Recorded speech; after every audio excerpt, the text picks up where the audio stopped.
As a child, there was a freedom. My whole existence, a composition of song and dance.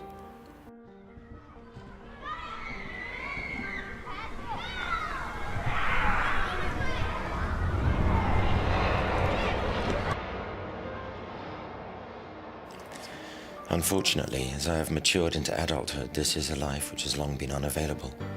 This understanding of my youth has only occurred to me in recent weeks, and I have spent the entire time endeavoring to recapture it.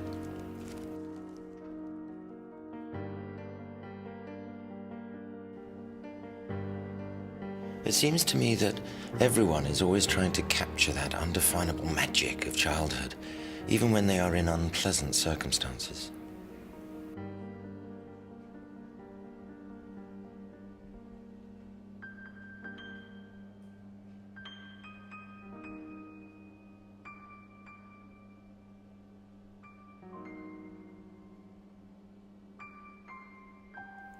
I do not doubt, as with many circumstances in life, that there are exceptions, but in light of this recent revelation, I was sure that this magic was not only absent in my life, but was directly contributing to my disillusionment with reality. And even though the specifics of my reality are not important, it suffices to say I'm malcontent with life.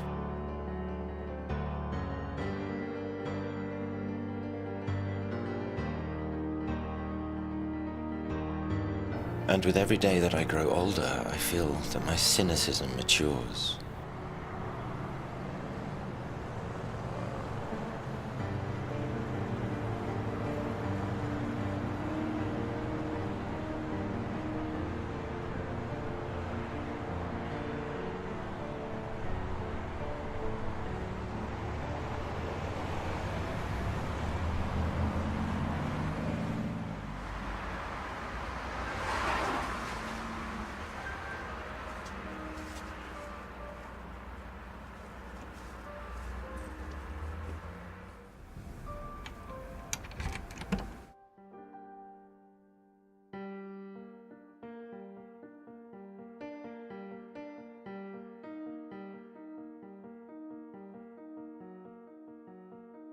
Recently, I found myself grimacing when a social confrontation obliged me to shake hands with another human being.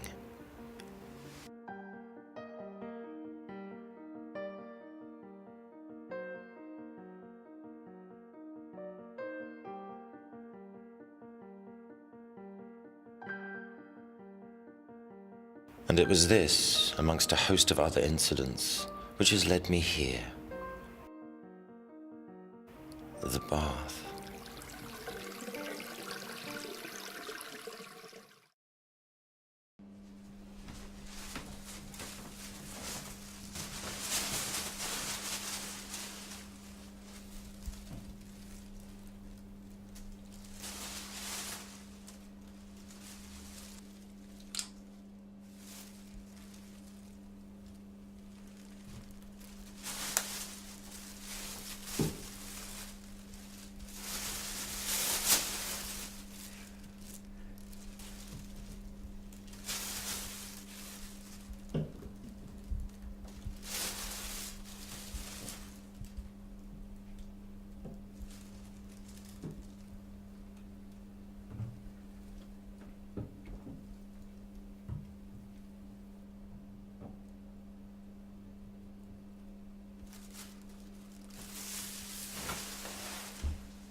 I can remember every bath time having a special impression on me as an infant. The depth and warmth of the water, the excitement of the endless bubbles, not mentioning the undivided attention of my mother, the god of my own soapy heaven.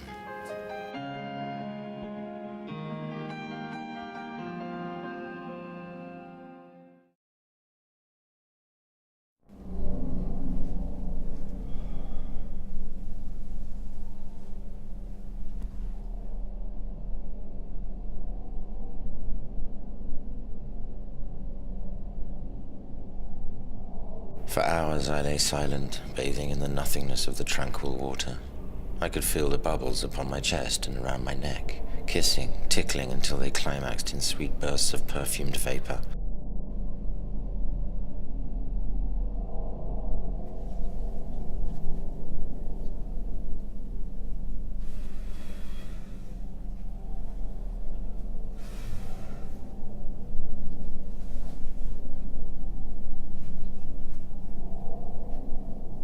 I could even taste traces of vanilla when denser bubbles exploded close to my mouth.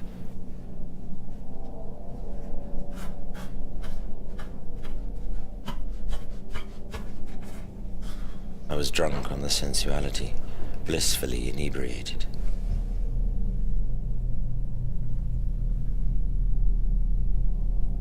And it was here, at the summit of this experience, when my inner child started to howl. From deep within, as though from one who was tormented by incurable melancholy. And stirring in my heart was something I least expected. Pain. I was crushed by the weight of a profound revelation. Material enlightenment cannot replicate the spontaneous magic of a child's captivation. In this sobering moment, I could distinguish nothing except two devastating sentiments: failure and mortality.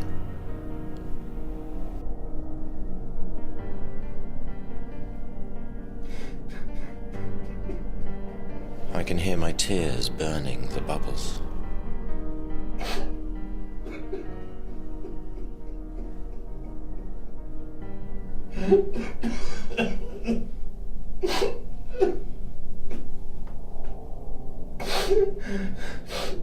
Scars from my childhood began to reopen, skinned knees from the playground, blistered palms from the rope swings, toothaches, the injustices of it, punishment, and the father who left home. I start to bleed. My wounds cry with me. I was forced to endure a psychological cesarean, my memories being torn from the safe womb of my subconscious.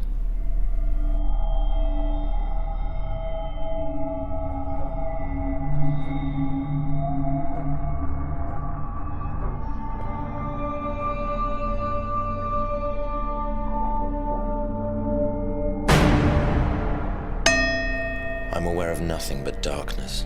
There is no comprehension of time, but everything had happened very quickly and I'm exhausted. Physical, mental, and emotional lethargy. I continued floating in this detached state for a while, scarcely able to contemplate the absurdity of my situation. After being dangled in purgatory for a substantial period, my judgment began to dwindle. I lost hope of answers and tired of posing new questions. All that could be achieved now was my ending. I welcomed death, and with this, as though it were the physical manifestation of my release, a tiny white dot appears in the distance and begins moving in my direction. It grows larger as it advances closer, and the dot expands to a bright circle, a peephole in a morgue curtain.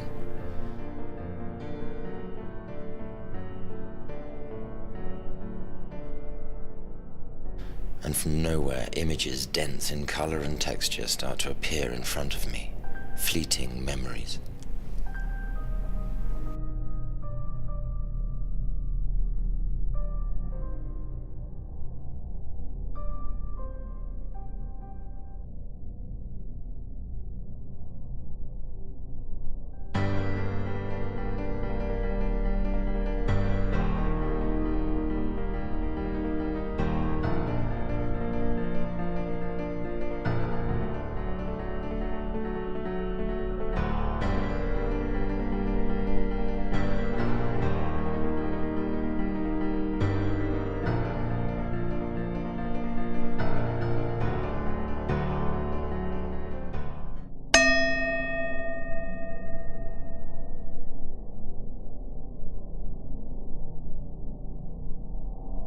The visions fade, gold dust that escapes between my fingers.